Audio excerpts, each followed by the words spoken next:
ద్వాదశి అందరికీ మీ అందరు ఇక్కడ కూర్చున్న వాళ్ళందరూ కూడా కార్తీక మాసంలో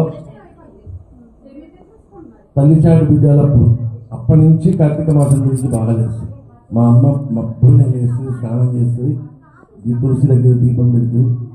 అప్పటి నుంచి మీరు మీ అమ్మమ్మ జ్ఞాపకం ఉంటే కూడా అమ్మమ్మ అప్పటి నుంచి కార్తీక మాసం గురించి తెలుసు. అవునా? తెలుసా?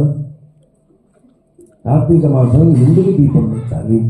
వేరే మాసాలు కావా?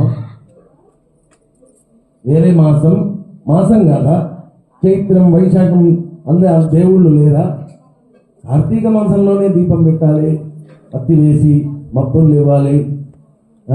మబ్బులు అంటే అర్థమైంది కదా, సూర్యుడు రాకముందే లేవాలి.